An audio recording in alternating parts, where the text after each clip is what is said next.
Vá e não apedrejes mais. Eu sou Ezequiel Gomes, você está no canal Vem Senhor Jesus, e hoje eu decidi trazer para vocês uma reflexão no formato de um sermão expositivo sobre uma das passagens bíblicas mais conhecidas nos evangelhos, que está relatada em João capítulo 8, versos 1 a 11, que é a famosa perícope da mulher adúltera. E eu elenquei o tema do apedrejamento para ser assim o foco temático principal da nossa reflexão, mas o que a gente vai fazer é expor o texto, que contém algumas lições extremamente importantes sobre assuntos muito complicados, muito difíceis, que envolvem inúmeras questões de legislação, de espiritualidade, de salvação, de perdição, de condenação social, de pessoas pegas em determinados pecados, mas que também, de forma escondida, estão presentes em quase todos os seres humanos e tudo mais. E eu acho que essa é uma reflexão muito pertinente para tempos de sexualidade muito exacerbada na nossa sociedade. Né?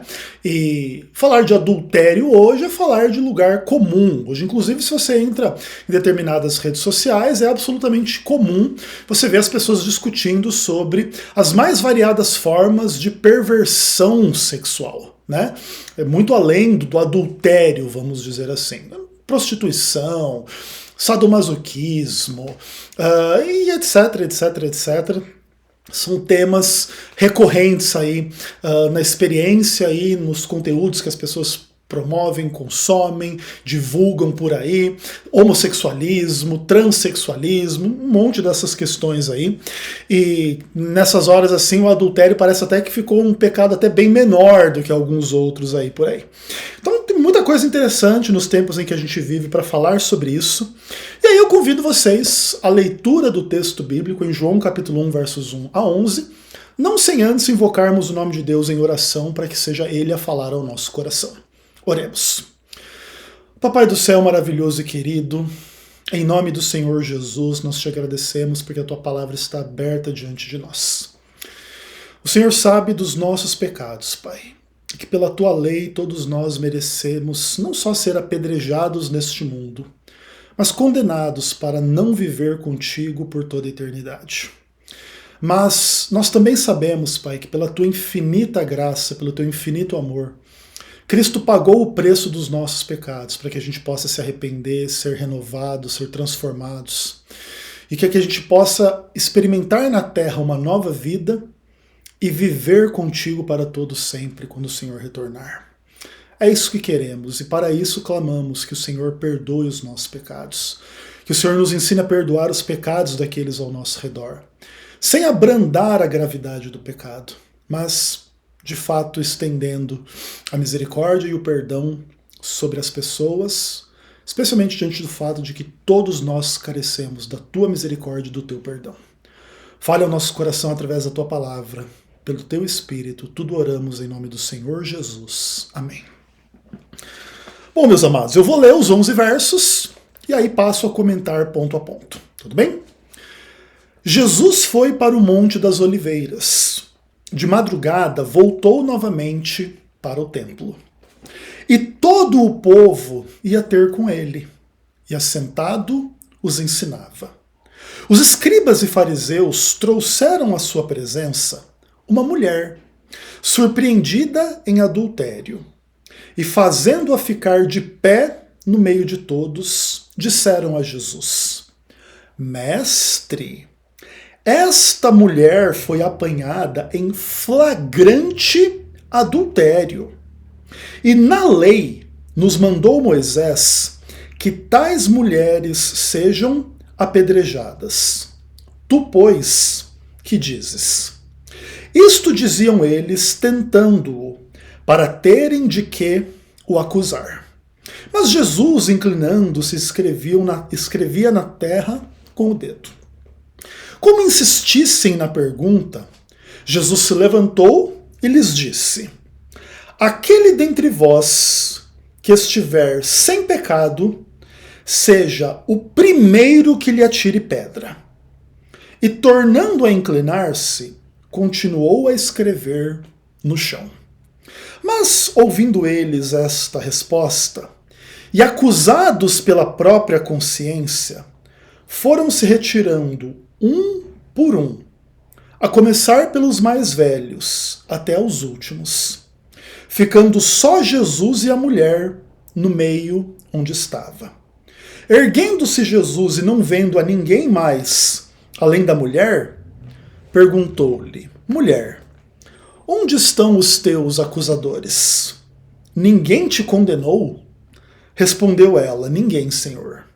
Então lhe disse Jesus: Nem eu tampouco te condeno. Vai e não peques mais. Essa história é extremamente famosa, extremamente interessante. E, em geral, quando se aborda essa história, muita gente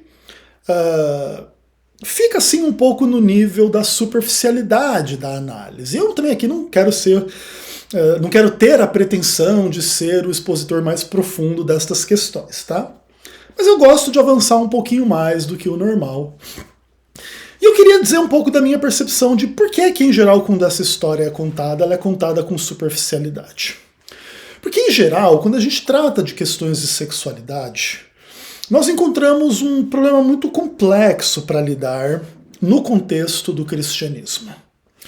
Porque na exposição da palavra de Deus, você encontra do outro lado, do lado das pessoas que estão ouvindo, pessoas de todo tipo de experiência na vida em relação à sexualidade. Você pode ter uma jovem, um jovem que são virgens, você pode ter jovens e jovens que não são virgens, você pode ter pessoas que, sei lá, nunca nem beijaram na boca, você pode ter pessoas que tiveram vícios em prostituição e sexualidade sinistra. Então, o range de pessoas e de experiências diferentes entre aqueles que têm interesse nas questões bíblicas é muito grande em relação a esse assunto. Então você não pode tratar nem todo mundo como sendo totalmente puro e virgem e sem experiência e sem saber do que você está falando. Você também não pode tratar todo mundo como já foi viciado em prostituição e pornografia e maldades e malícias inomináveis, assim, no contexto de um sermão bíblico. Então é muito complexo a gente escrutinar as questões em função da sexualidade no ambiente cristão, né? Especialmente quando a gente fala de adultério, que pressupõe, no caso da história que está sendo contada, uma experiência muito complexa de uma pessoa ou de duas pessoas que são casadas com outras pessoas e decidem desfrutar ali da sexualidade entre si, mesmo o homem tendo outra esposa e a mulher tendo outro marido. Claro que também o texto não entra em detalhes a respeito de algumas coisas aqui desse texto, e que inclusive traz alguns questionamentos, então a gente não tem clareza total. Por exemplo, se esse homem que estava com essa mulher adúltera era casado com outra mulher e ela com outro homem, pode ser, por exemplo, que essa mulher fosse casada com um homem, mas o cara que estava com ela fosse solteiro e estivesse transando com ela que era casada, tá? Porque alguns dos dois aqui tem que ser adúltero, ou também o oposto, né? O homem podia ser casado, essa mulher podia ser solteira, mas está tendo um caso com esse cara casado. Então não fica exatamente clara essa configuração, até por causa da ausência do cara que aqui está implicado na situação.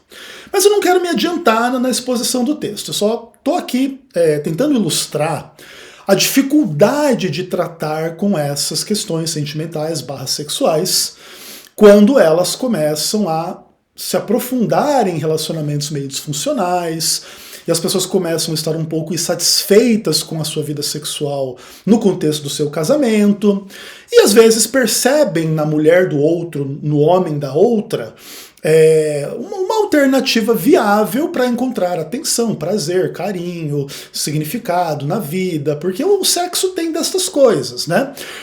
Quando a gente é objeto de desejo sexual, nós nos sentimos valorizados como seres humanos. Isso é uma das questões muito interessantes sobre a sexualidade. E às vezes pessoas que são casadas não estão muito felizes no contexto do seu casamento, e quando tem a atenção, o carinho de uma outra pessoa, reacende certo senso de valor próprio, que a pessoa é bonita, ou que é desejável, ou que o sexo é uma coisa legal e gostosa, especialmente essa coisa fora das pressões que existem na rotina do casamento, onde você já tem uma outra ordem de questões e problemas, e filhos, e grana, e saúde, sei lá o quê. E às vezes você transar com o vizinho ou com a vizinha não carrega todo esse peso da sua existência, mas tem ali uma aventura, um prazer, um negócio assim diferente. E é interessante que, sob determinado ponto de vista, esse tipo de interesse, esse tipo de experiência é extremamente normal.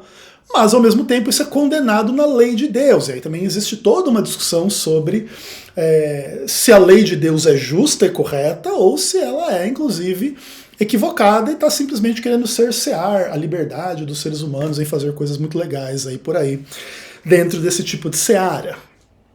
E essas discussões elas começam a se tornar muito complexas, que inclusive vai retomar a toda a discussão sobre a própria lei de Deus e a ideia que realmente se Deus existe ou não, se existe uma moral absoluta ou se essas coisas todas, assim como do tipo não adulterar, porque adulterar é pecado, é simplesmente, por exemplo, um ser humano inventando o conceito de Deus e impondo sobre os outros uma moral humana, porque o cara que inventou essa lei e colocou ela na boca de Deus e não queria que ninguém transasse com a mulher dele, então adulterar é errado, hein? Ninguém pega minha mulher, não. E aí passou isso para a humanidade como se fosse uma regra universal divina, e no final das contas, não, pode ser que a gente possa transar com várias pessoas. Inclusive a Bíblia também é super complexa nesse aspecto, né?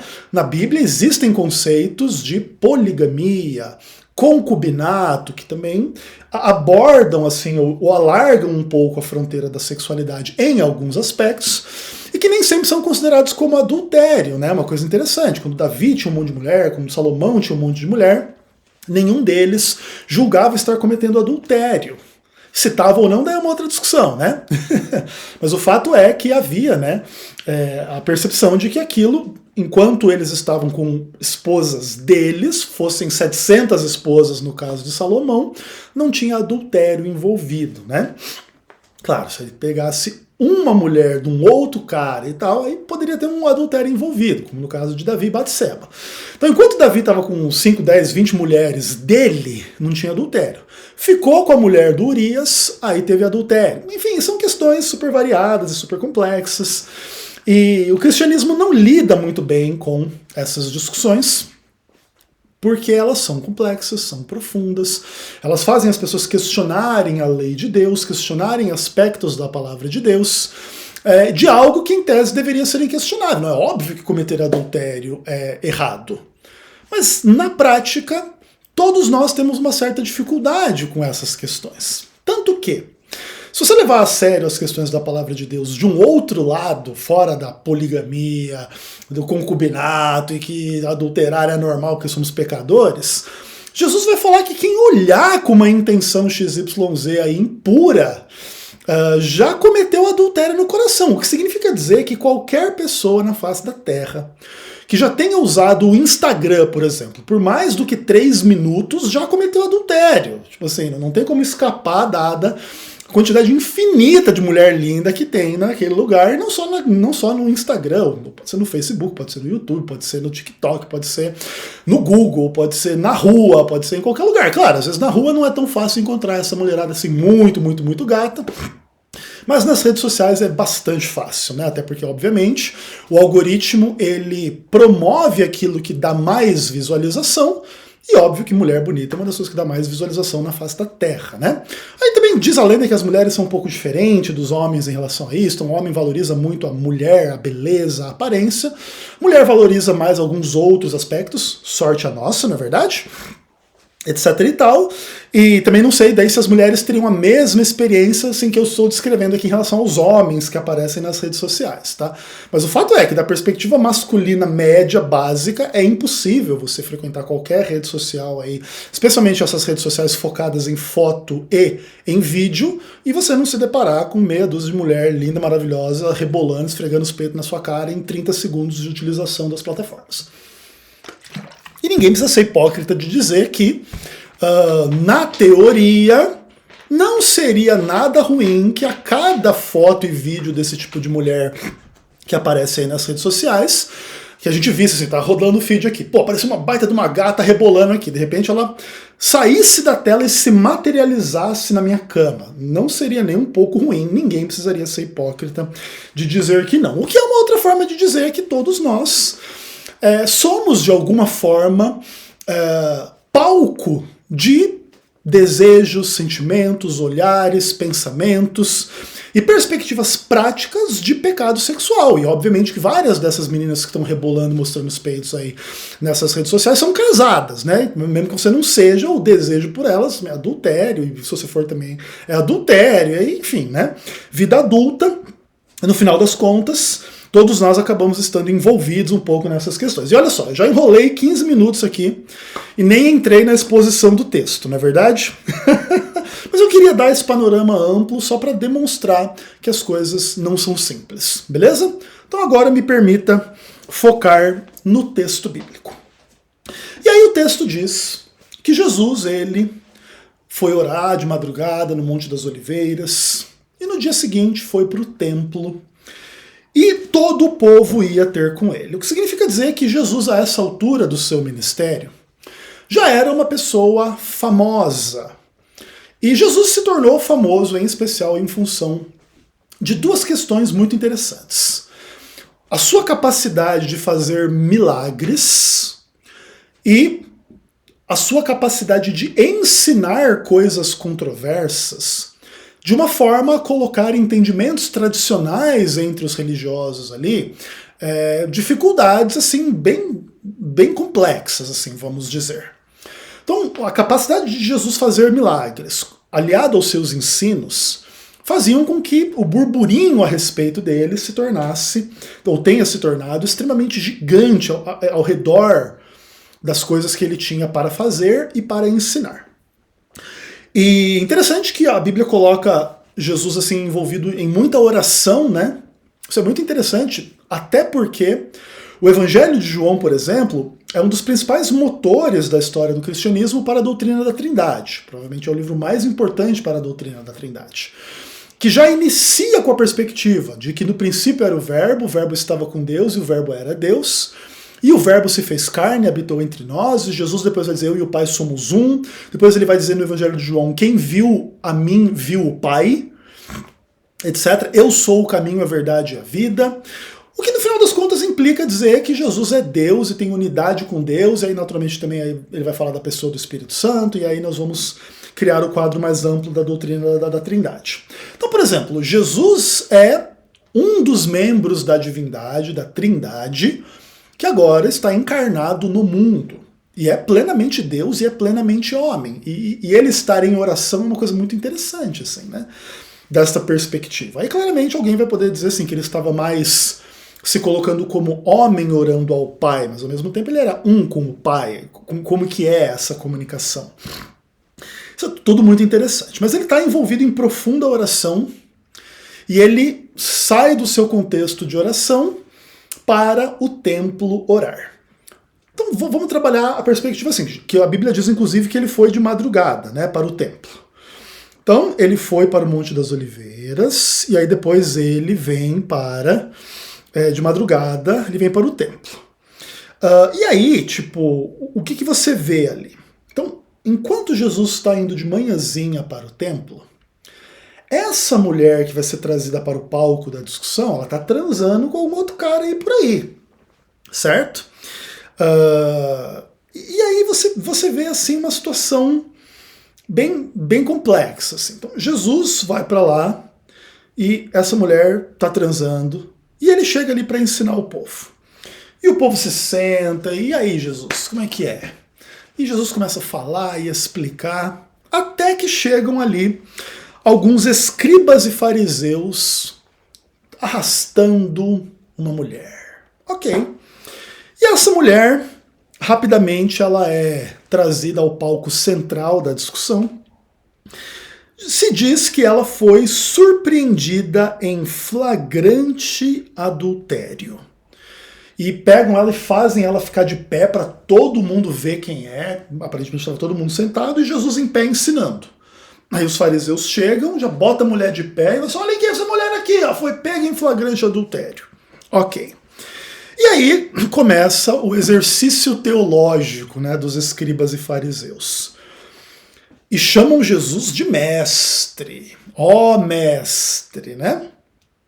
Essa mulher foi apanhada em flagrante adultério e na lei Moisés mandou que tais mulheres sejam apedrejadas. Tu, pois, o que dizes? Bom, aparentemente aqui a situação ela é muito complicada, porque Jesus não pode negar a lei que Deus ou que ele mesmo concedeu a Moisés, e ao mesmo tempo também, se ele simplesmente manda matar essa mulher, pode ficar a percepção de que essa misericórdia que Jesus faz na vida das pessoas, curando e fazendo milagres e não sei o quê, não é assim tão evidente, tão importante. Se você tiver um problema, ele vai te apedrejar e ponto final, né? Não vai te curar, não vai te salvar, não vai ter misericórdia de você. Isso coloca Jesus numa situação bastante difícil, vamos dizer assim. Mas a primeira coisa que eu gostaria de revelar sobre os bastidores do texto é que o que os escribas e fariseus estão fazendo parece ser uma coisa assim muito conscienciosa em relação à lei de Deus.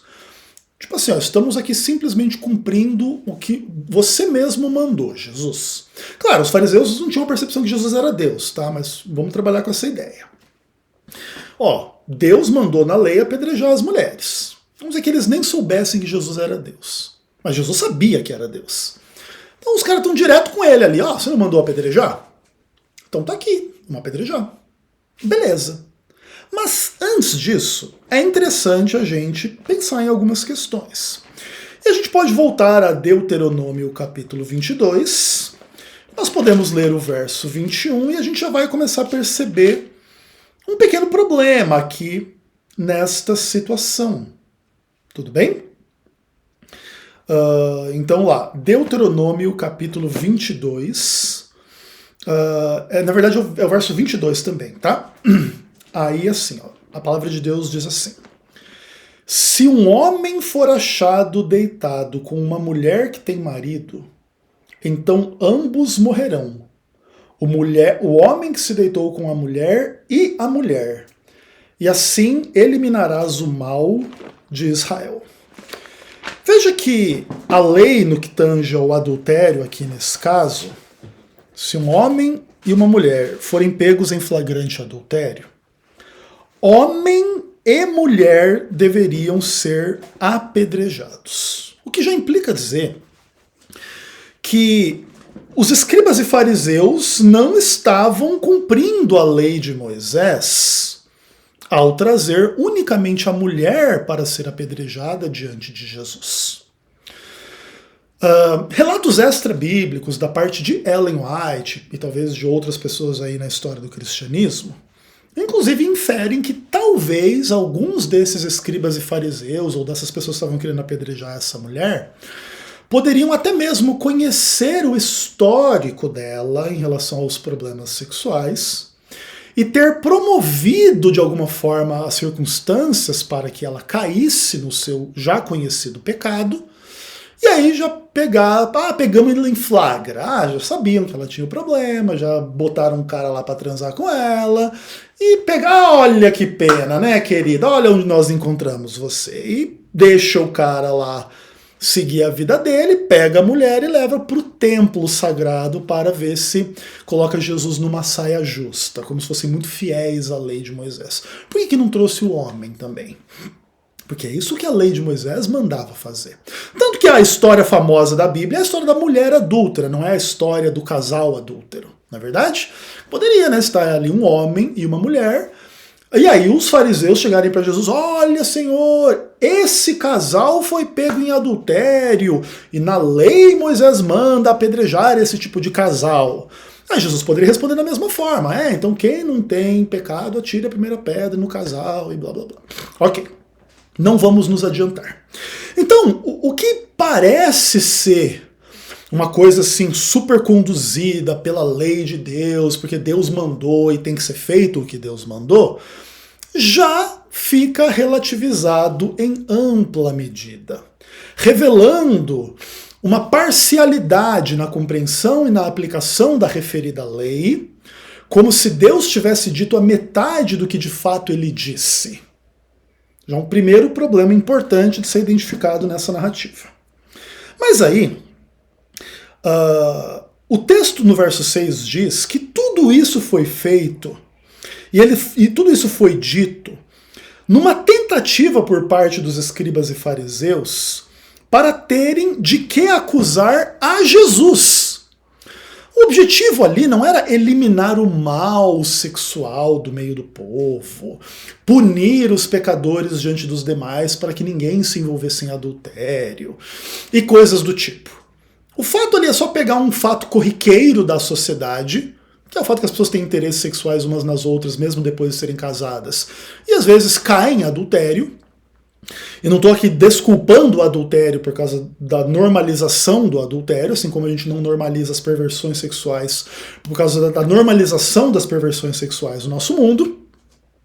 Mas o fato é, o texto diz que a intenção aqui puramente é acusar Jesus, que não estava adulterando com ninguém, não era ele o homem que estava adulterando com aquela mulher. Aliás, se Jesus fosse pego naquela situação, talvez Jesus estaria sendo trazido para ser apedrejado, já que esse era o interesse dos escribas e fariseus, eliminar a influência de Jesus. Claro, a influência de Jesus ela existia, porque Jesus podia fazer milagres e ensinar coisas contextualizadas no fato de que ele, Jesus, é sem pecado. Sendo um pecador, ele não conseguiria fazer e ensinar as coisas que fazia e ensinava. Então também haveria uma incoerência absoluta se Jesus fosse o homem adúltero aí. Mas o fato é que numa hipótese muito esdrúxula e muito herética, se Jesus fosse o homem transando com aquela mulher, ele seria trazido para ser apedrejado e assim já seria eliminado, né? Porque a intenção aqui não é eliminar o adultério. Aqui a intenção é eliminar Jesus da história. E tentar fazer com que a sua fama, os seus milagres e os seus ensinos sejam vistos de forma, né, negativa pelo povo. E ou Jesus vai ter que negar a lei de Moisés, isso vai ficar ruim para ele, Jesus, ou ele vai ter que ter misericórdia, ou ele vai ter que não ter misericórdia da mulher, que vai ficar ruim para ele também. Então, a situação não é muito fácil. E aí, como que Jesus responde? Ele se inclina com o dedo na terra e começa a escrever. Ele senta, ele estava em pé, agora ele senta, e começa a escrever na terra.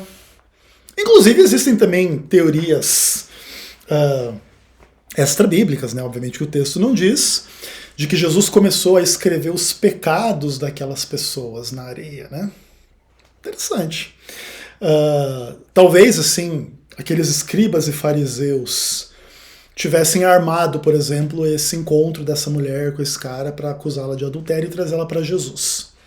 Vamos dizer que aqueles caras tivessem marcado um encontro entre si às 20 horas na Avenida X de Jerusalém, para marcar o encontro, para pegar esse cara, para levar a mulher, para ela transar e aí eles levarem para o templo depois, no dia seguinte. Beleza. Aí Jesus escrevesse na terra assim, 20 horas, Rua X, Jerusalém. Aí os caras olharam assim, e lasqueira. Talvez, e obviamente aqui é uma especulação e ninguém precisa se prender a esse tipo de informação como se fosse real, tá? São hipóteses das questões aí.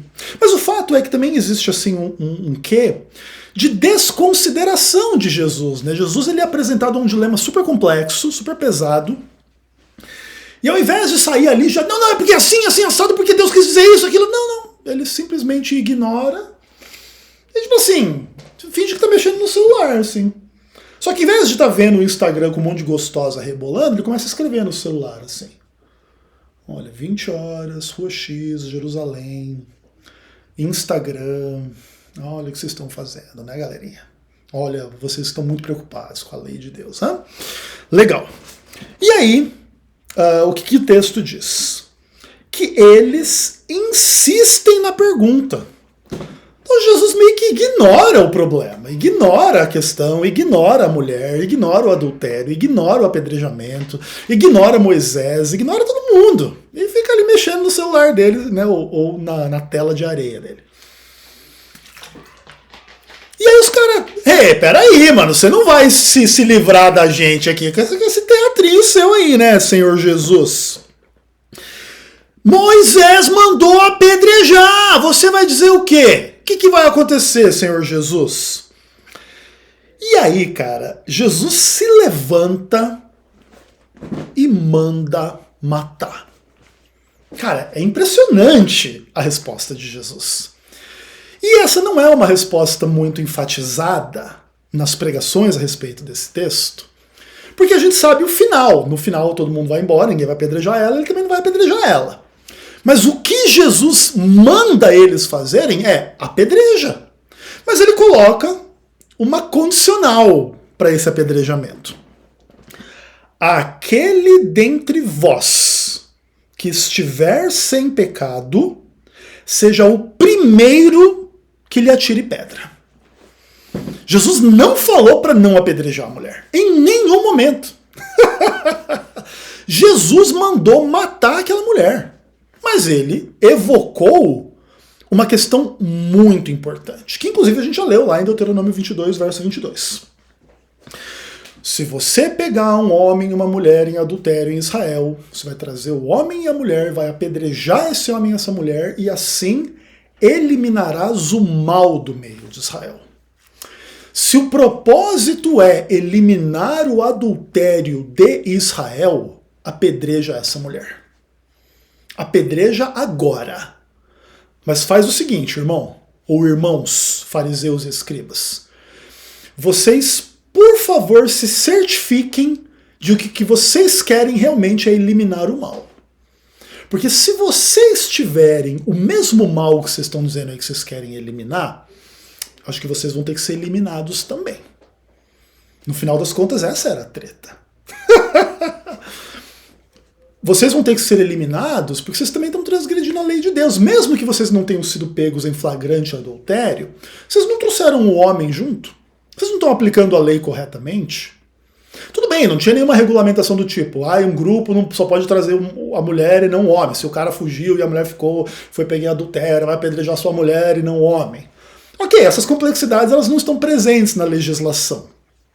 Mas existe a ideia de que talvez esses caras estivessem não sendo justos na aplicação da lei, deixando o homem ir embora e matando sua mulher, até revelando, né, machismo e etc. E no final das contas, o que realmente importava era condenar Jesus. Não? A mulher era só o pretexto. Vou matar essa mulher aqui só para botar Jesus numa saia justa. Olha que galera muito gente boa, né?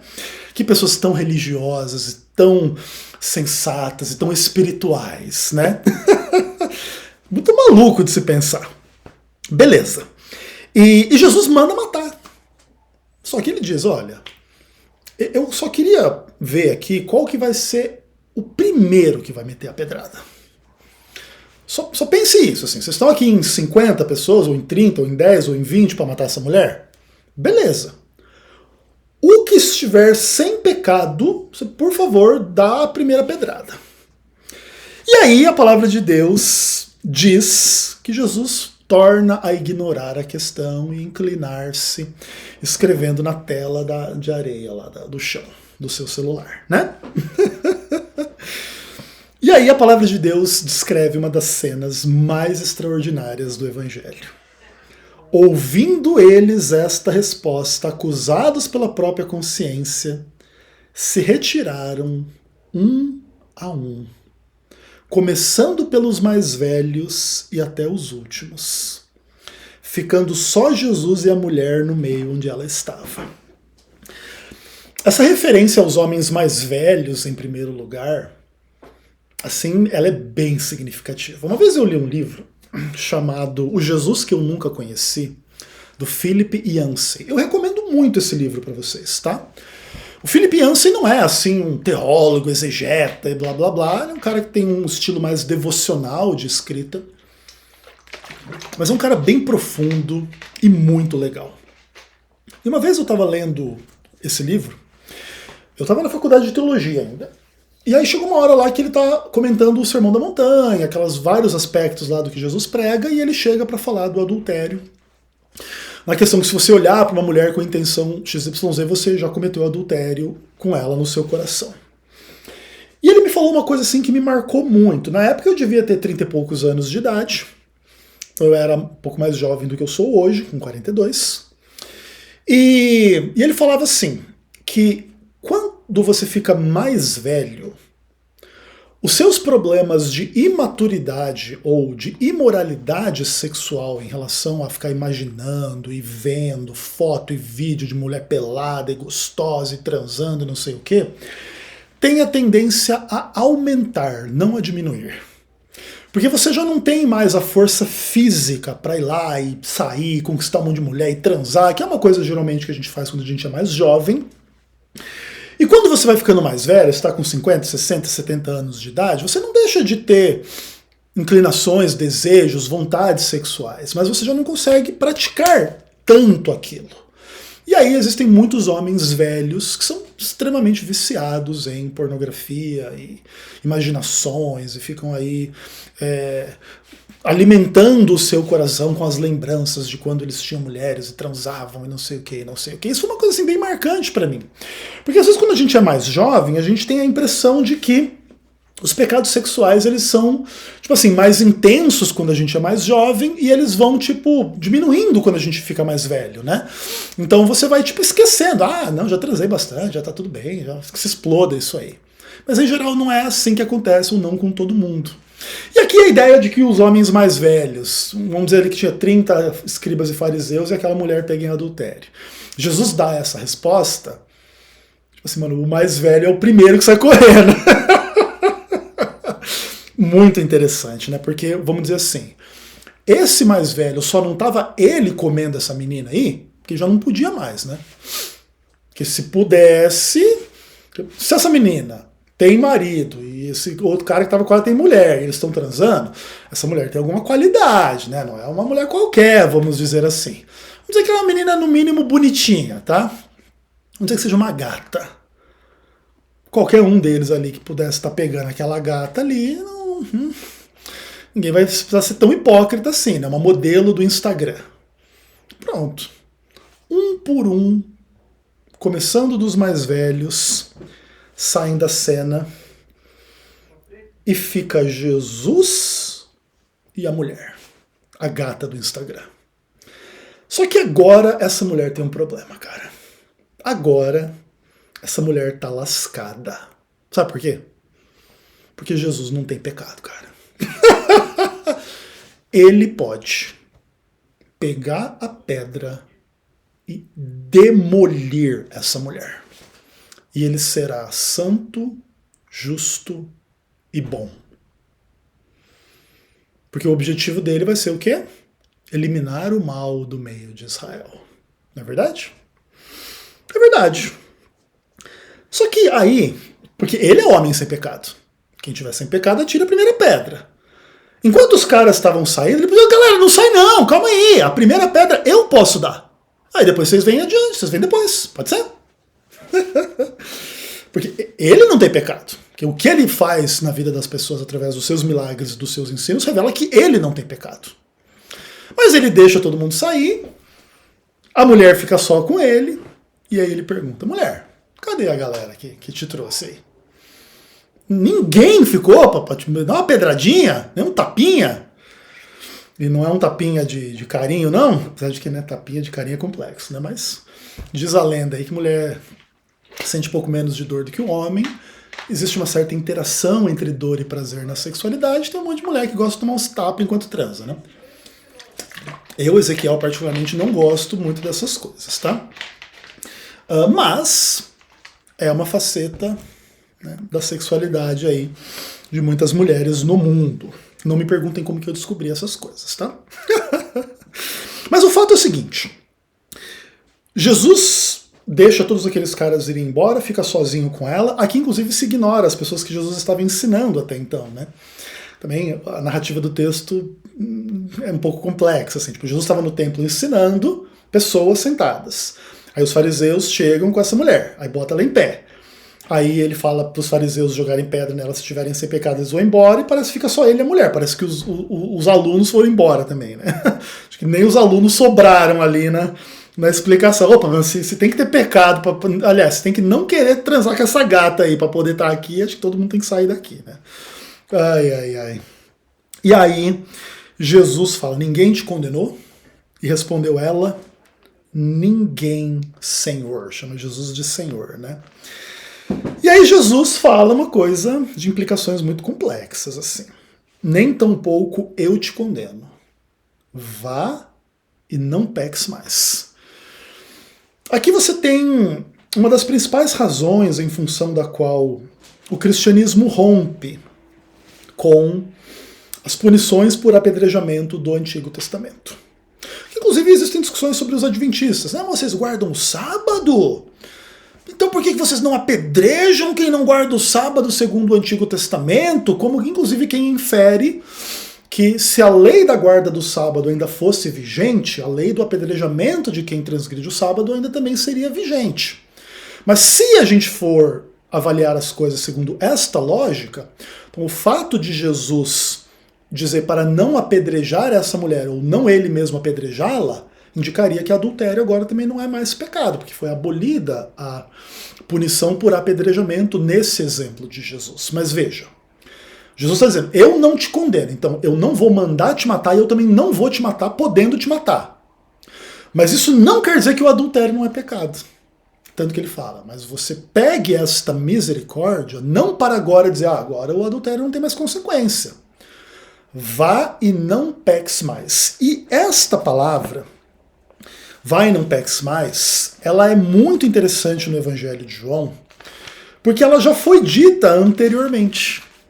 E ela tem ali uma complexidade nessa discussão que eu acho que vale a pena a gente escrutinar um pouquinho. Jesus fala, vai e não peques mais, para o paralítico que ele cura no tanque de Betesda em João capítulo 5. Então ali existe uma história de que esse homem ele era paralítico lá há 40 anos, sei lá quanto tempo, não sei das quantas. E aí tinha uma lenda que descia um anjo, agitava a água, quem entrasse primeiro sobre a água receberia um milagre, mas como ele era paralítico, sempre que a água era agitada, alguém já pulava antes, alguém que tinha um problema menor do que a paralisia, e ele nunca tinha esperança nenhuma de entrar naquela água e ser curado. Mas Jesus vai com a sua mera palavra e diz, levanta-te, anda, carrega o seu leito e blá blá blá, num dia de sábado. E aí causa-se também toda uma comoção ali, porque ele está carregando a cama. Não, aquele que me curou disse, levanta, pega a sua cama e não sei o quê. E ele nem sabia dizer quem era Jesus, um estranho que foi lá e conversou com ele, daqui a pouco ele está curado de 40 anos de ser paralítico. E num segundo momento Jesus tem um encontro com esse cara. E aí Jesus, no verso 14 de João 5, diz assim... Mais tarde Jesus o encontrou no templo e lhe disse, olha que estás curado, não peques mais, para que não te aconteça coisa pior. Você imagina algo pior do que ser paralítico por 40 anos? 30 e poucos anos, sei lá quanto tempo? Deve ser uma ameaça bem grave, não? Quando Jesus fala para a mulher adúltera, vai e não peques mais, ele não acrescenta esta informação, mas ela já está implícita no Evangelho. Aquela mulher ela poderia encontrar algo muito pior do que ser apedrejada no caminho em que ela estava seguindo. Porque uma das coisas que eu gosto de refletir quando eu falo da punição por apedrejamento no Antigo Testamento é uma situação muito interessante. Essa punição não é perfeita, ela tem alguns dilemas éticos envolvidos nela. Você tem um problema assim de que como todo mundo é pecador, a pessoa que está sendo apedrejada, ela está sendo apedrejada por pessoas que também pecam. Isso é uma coisa um pouco chata. É como se fosse assim. Todo mundo tem pecado sexual no seu coração.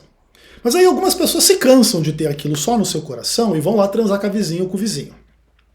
Aí quando transa com a vizinha ou com o vizinho, olha, todo mundo vai ter que te apedrejar agora. Mas todo mundo tem aquele mesmo sentimento no coração, vamos dizer assim, ou quase todo mundo.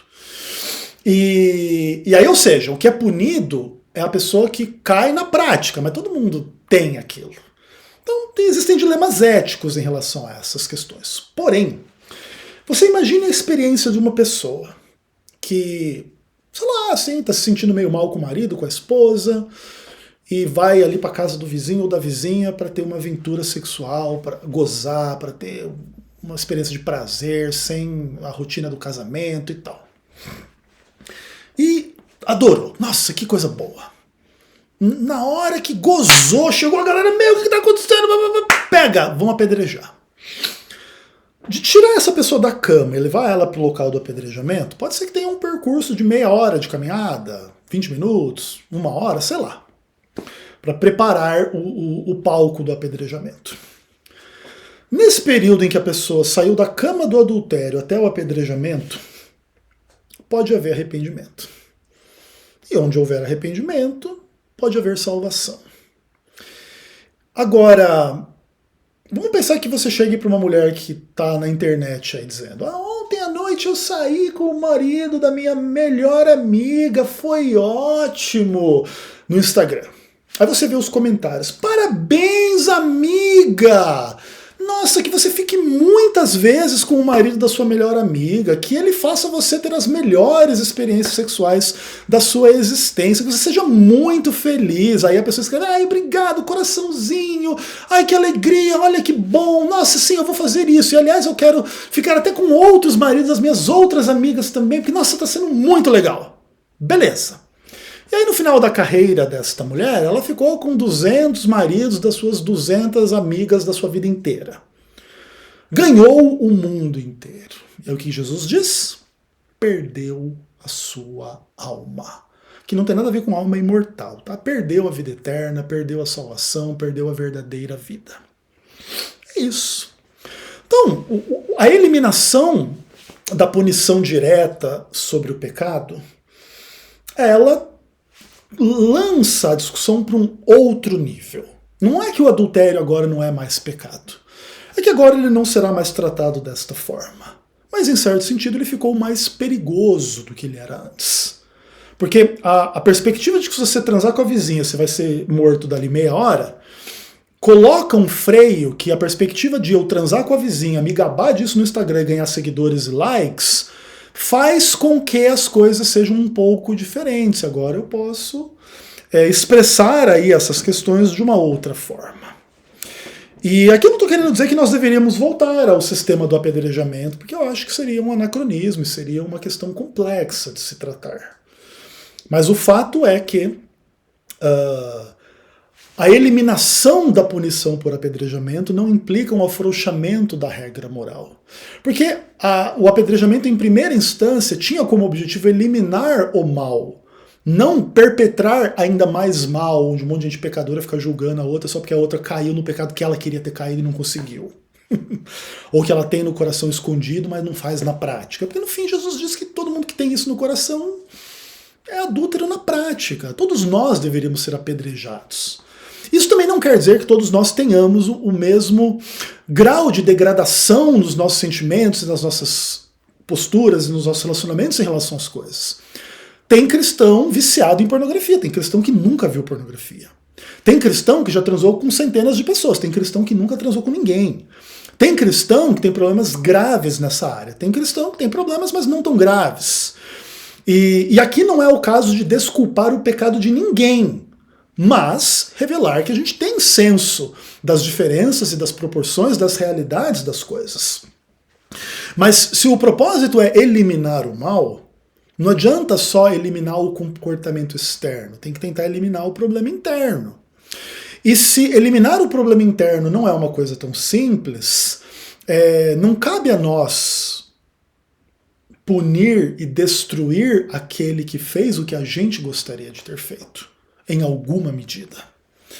E por causa disso, ok, eu acho que existe um espaço para a superação da mentalidade do apedrejamento para uma outra mentalidade. Mas essa outra mentalidade não é que agora o adultério está tudo ótimo, olha que gostoso e que maravilhoso. Você vai ser apedrejado com fogo no fim dessa caminhada se você não se arrepender. Pedra de fogo, vai ser um pouquinho mais pesado que o apedrejamento que a gente poderia fazer aqui por você na terra, tá? Que é, inclusive, a sua condenação. E quando Jesus não a condena, ele supera a mentalidade da lei no que tange a punição imediata, mas ele também não diz que o adultério não é pecado. Ele diz, vai e não peque mais. Vai e não faça mais isso. Porque algo bem pior pode acontecer com você. Espero que vocês tenham se beneficiado com as minhas reflexões, que elas tenham sido provocativas no ponto correto, sem excitar paixões e lembranças e sentimentos ruins em relação às questões sexuais. A gente vive um momento da história humana assim, muito pesado no que tange a essas questões, das agendas sexuais pervertidas de toda ordem. O caminho não é apedrejar estas pessoas, mas também não é não considerar pecado o que essas pessoas fazem.